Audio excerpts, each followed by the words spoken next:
안녕하세요, 반갑습니다. 트랙컴퍼니 독일 베를린에서 인사드립니다. 네, 이번 비하인드 씬 메이킹 비디오 두 번째 시리즈, 저는 어떻게 생활하는지입니다. 저번 런던 비디오에서 여러분은 제가 어떤 마인드로 촬영하고 돌아다니는지를 제대로 보셨을 거예요. 이번 비디오에서는 제가 평상시 어떻게 작업하고 제 비디오도 어떤 과정을 통해 만들어지는지, 그리고 그 사이에 뭘 먹고 다니는지 등등에 대해 다룹니다. 그럼 저와 함께 이 베를린, 독일에서의 하루를 즐겨보자고요. 베를린도 유럽 티가 안 나는 건 아닌데, 확실히 영국이나 특히 프랑스 파리 보다가 넘어오면 조금 아쉽죠. 상대적으로 덜 멋지거든요. 웅장함이 덜하달까. 그리고 작업하는데 왜 이런 백팩을 들고 나왔냐 하면은 이것도 이유가 있습니다. 조금 뒤에 차근차근 그 이유를 아시게 될 거예요. 이렇게 걸어 다니는 게 약간 제 3자의 시선으로 보기에는 어떨까 해서 잠시 연출을 해보자면,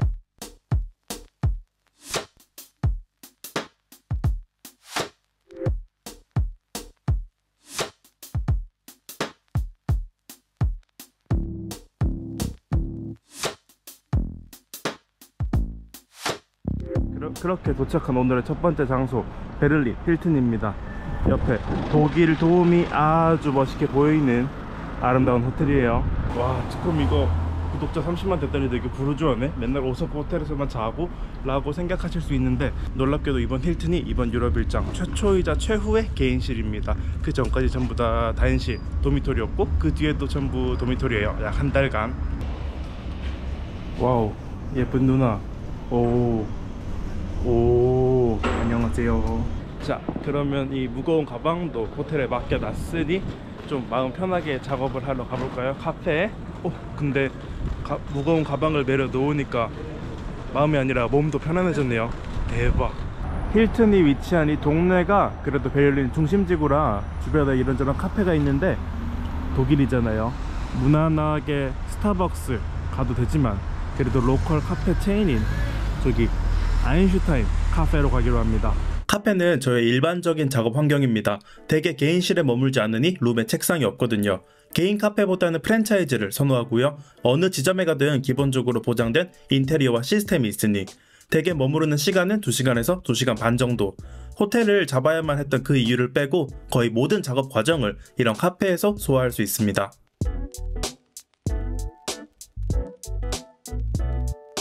바탕 화면이 좀 지저분해 보이네요. 사실은 그렇지 않지만 일단 보기 좋지 않으니 정리를 한번 해주고요. 첫 번째 과정은 찍어둔 영상들을 정리하는 것입니다. 체계적으로 이름을 붙이는 거예요. 정말 중요한 부분. 각 비디오가 가진 속성을 최대한 자세하게 입력해줘야 나중에 제가 원하는 그림에 맞는 비디오를 찾아낼 때 누락되지 않겠죠. 베를린 넘어오기 전 거쳐왔던 런던, 파리, 암스테르담은 모두 정리를 끝냈고, 엊그제 찍었던 프랑크푸르트 비디오가 아직 분류가 덜 끝났어요. 프랑크푸르트 대성당이라는 이름을 일단 붙여주고, 그 다음에는 세부 속성들을 뒤에 하나씩 달아줍니다. 사실 이게 제일 귀찮은 파트긴 해요. 스크립트나 편집은 당장 안 하면 비디오를 만들 수 없어서 하기 싫어도 무조건 해야 하는 필수 부분인 반면, 영상 이름 붙이기는 당장 눈에 띄는 작업 과정은 아니거든요.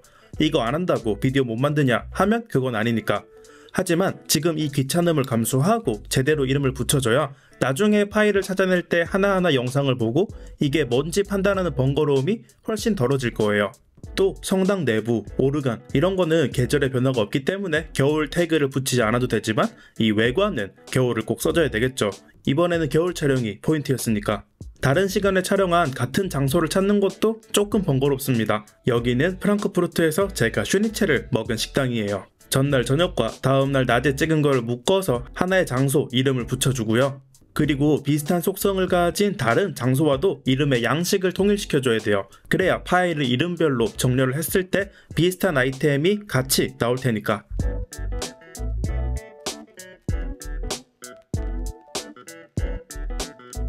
구도에 따라 마찰루, 겨울, 외부, 메뉴, 물가 이런 속성이 붙고요.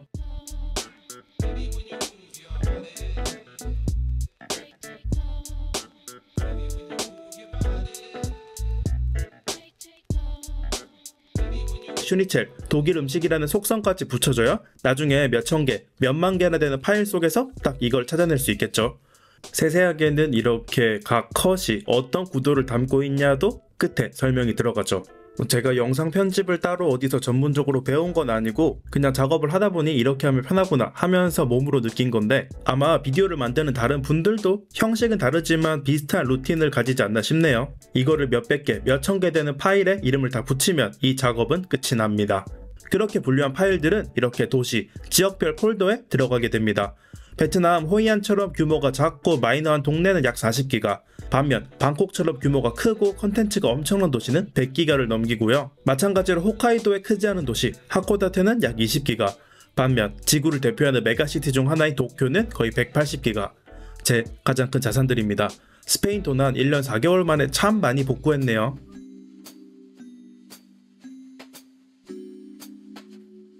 두 번째 작업 과정은 스크립트를 쓰는 거죠. 저는 베어라는 마크다운 기반 텍스트 에디터를 사용하는데, 많은 분들이 사용하는 노션보다 기능은 훨씬 적지만 대신 그만큼 가볍고 단순해서 사용하기 편해요.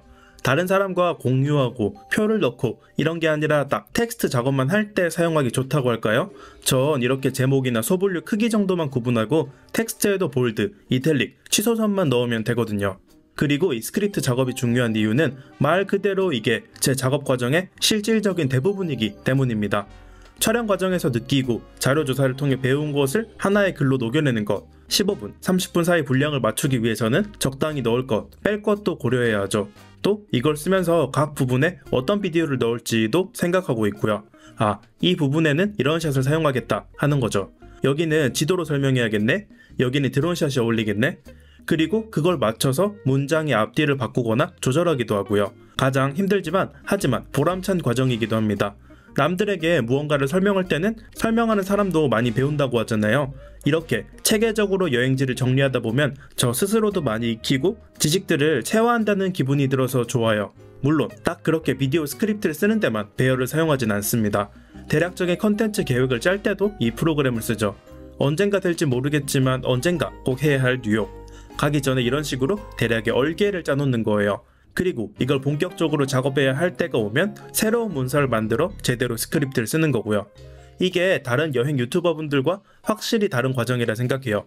그쪽은 이미 있는 큰 덩어리 비디오들을 깎아내 만드는 조각 같은 느낌이라면, 저는 수천 개의 짧은 비디오 조각을 쌓아 만드는 레고 같은 영상이랄까요? 지금은 아직 준비가 덜 됐지만 이미 가진 소스를 활용해 새로운 영상을 만들기도 합니다. 지금 준비하는 건 베트남 휴양지 비교. 하롱베이는 23년 말에, 다낭과 야짱은 24년 중순에 촬영을 마쳤고 곧 다가오는 3월에 푸꾸옥만 찍으면 이 비디오도 본격적으로 작업할 수 있겠죠? 최근에 반응이 좋았던 동남아 장단점도 이렇게 2차 활용을 해 만든 비디오예요. 그 외에도 일본 대도시 장단점 비교 분석이라거나 여튼 다양하게 기획하고 있습니다. 그렇게 열심히 작업을 하다 보니 어느새 시간은 12시가 넘었고 저는 점심을 먹으러 나옵니다. 배고프다. 역시 독일이니까 독일 음식 먹어야 하겠죠. 이거 보세요. 추우니까 밖에서 뭐 먹는 사람이 아무도 없어. 어쨌든 여기가 오늘 제가 점심 식사를 할 식당입니다. 독일 식당. 내부는 이렇게 생겼고요. 저는 원래는 점심시간에 술을 안 마시지만 여기는 독일이잖아요. 여행자로서 술을 안 마시는 거는 독일 여행에 죄를 짓는 거라 생각해요. 제 탓이 아닙니다.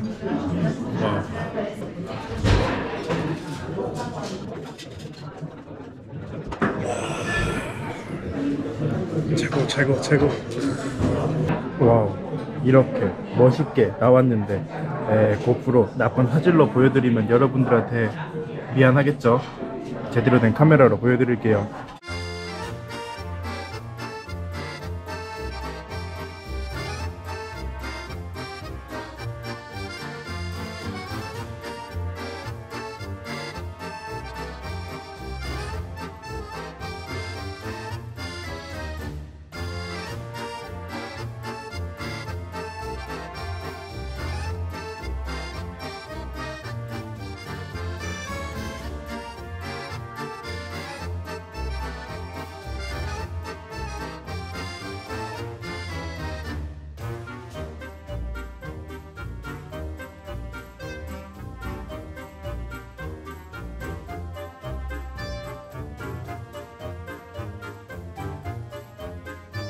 지금이 1시 반인데요. 체크인까지 1시간 반 남았거든요. 근데 지금 카페에 가서 뭘 하기도 좀 그렇단 말이죠. 술도 좀 마셨고. 그래서 애플 슈트르델이라는 도이치 디저트를 시키기로 합니다.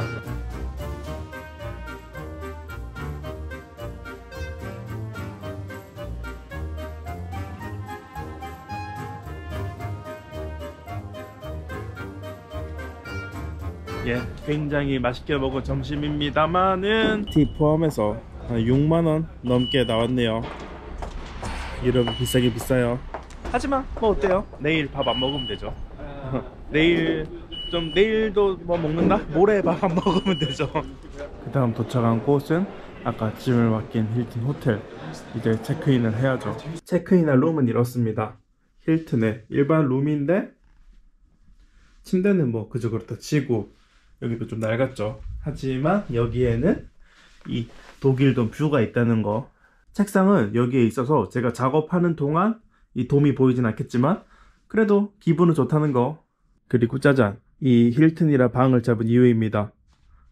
이 공간은 이 마이크를 통해 녹음을 하기 위해 빌린 것이죠. 뭐 파일 이름 붙이는 거나 스크립트 쓰는 거, 그리고 이거 뒤에 할 편집도 공간을 가리지 않지만 적어도 녹음은 제 개인만의 공간이 필요하거든요. 호스텔에서도 뭐 사람 없을 때 할 수 있겠지만은 거기는 방음이 워낙 안 되기 때문에 막 10분, 20분 떠드는 거, 옆방에 민폐고 외부 소음도 굉장히 잘 들어오죠. 그래서 기본적으로 녹음은 이런 개인 호텔 룸을 빌려서 진행하고 있고요. 그러면 꼭 이런 힐튼 같은 데 가야 되냐? 하면 그건 아닌데 또 이런 케이스도 있었어요. 저렴한 숙소를 잡았을 때 방음에 신경을 덜 썼거나 천장이 너무 높거나 이런 경우로 녹음 상태가 좋지 않아서 안 빌린 것만 못했다. 하지만 이런 국제적인 시스템을 가진 좋은 호텔은 어느 정도 기본 하방이 보장된다 이거죠. 또 유럽 메이저 도시 중 하나 도심에 있는 좋은 호텔이니까 다른 비디오를 만들 때 자료 화면으로도 이 힐튼 비디오를 사용할 수 있을 거고요. 여러분이 지금 보는 이 베를린 브이로그의 나레이션도 이때 녹음된 거고요. 지금. 그리고 오늘 녹음해야 되는 게 푸놈펜 가이드랑 후쿠오카 여행하는 법 팁 비디오네요. 오늘은 보너스로 하나 더 영상 촬영이 가능하다. 여행자의 짐 리뷰. 제가 가진 모든 것들을 다 들고 왔는데 이걸로도 나중에 비디오 한 편, 그러면은 총 비디오 4개를 여기서 뽑는 셈이 되는 거죠.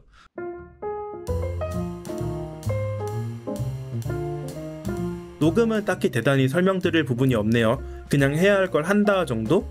이것도 안 하면 비디오를 만들 수 없으니까. 그래도 호텔 숙박비가 숙박비다 보니 만만한 게 아니잖아요. 영상 하나 분량 녹음하려고 좋은 호텔에 가진 않고요. 최소한 2개, 가능하면 3, 4개 정도 비축분을 쌓아놓고 방을 잡는 편입니다.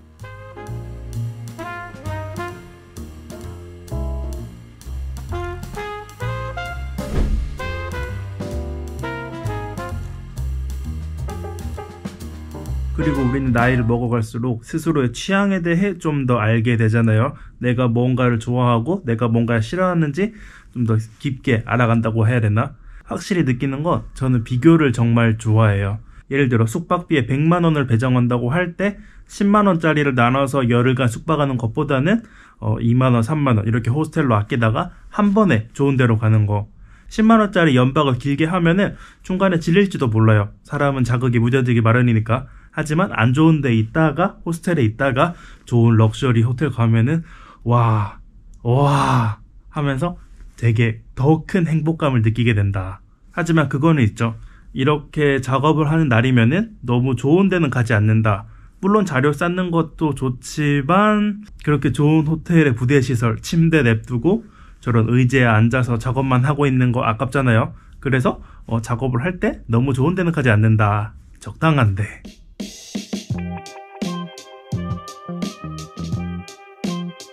마지막 작업은 영상 편집입니다.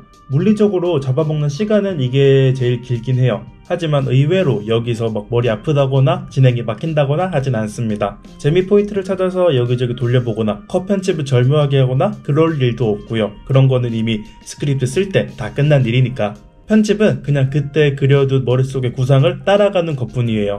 저야 전부 다 작업을 혼자 하기 때문에 측정해본 적은 없는데 비디오 1분 만드는데 한 4-50분 정도 걸리는 것 같거든요. 그러면 20분짜리 한 편 만드는데 13시간, 16시간 정도 걸리는 셈이네요.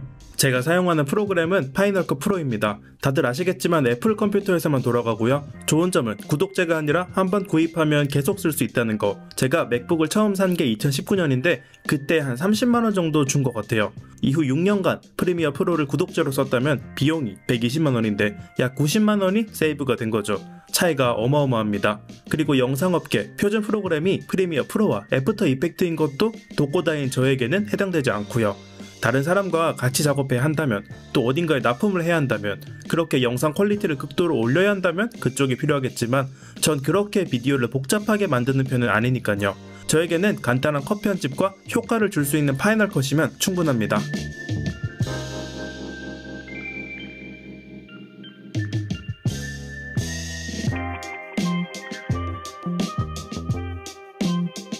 이렇게 열심히 작업을 하다 보니 어느새 밤이 됐는데요.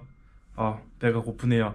점심에 소세지랑 맥주 막 마실 때만 해도 돈 많이 썼으니까 저녁을 안 먹어야겠지 생각했는데 못 버티겠어요. 그래도 일단 호텔이니까 룸서비스를 한번 살펴볼까요?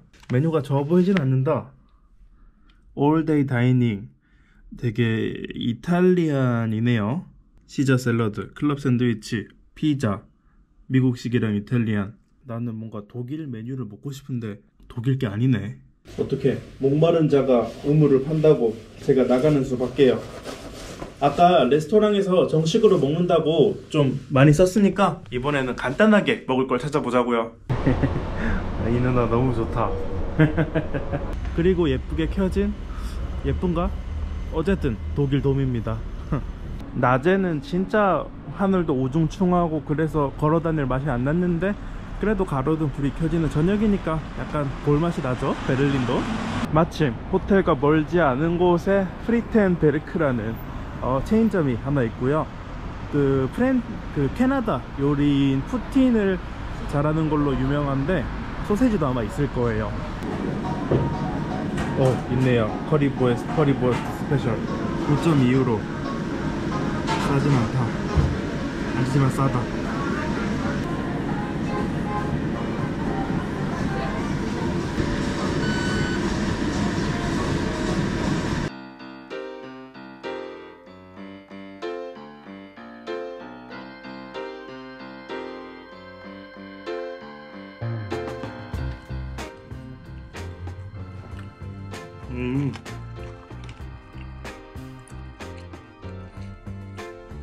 그냥 소세지에 토마토 케첩 소스에 마요네즈에 감자튀김.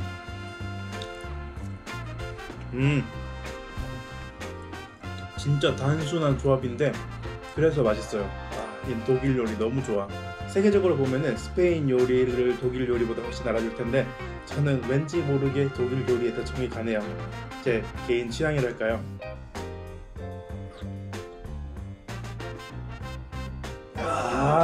좋다. 이게 라이프지.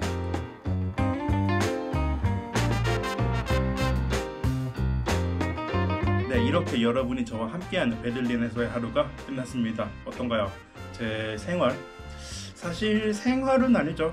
카페에서 작업하는 것까지는 비슷한데 이렇게 호텔에서 머무는 거는 정말 드문 일이니까 한 달에 한 번? 네, 그건 그렇다 치고 작업하는 과정도 파일 이름 붙이기, 스크립트 쓰기, 녹음, 편집까지 4가지 과정을 모두 보여드렸고요. 이거 영업기밀 누출 아닌가? 여러분과 저의 거리감이 많이 줄어들었다고 느껴지시나요? 그랬다면 이 비디오는 성공한 것이네요. 짧지 않은 비디오 끝까지 따라와 주셔서 감사하고요. 여기까지 독일 베를린에서 트랙 콤파니였습니다. 감사합니다.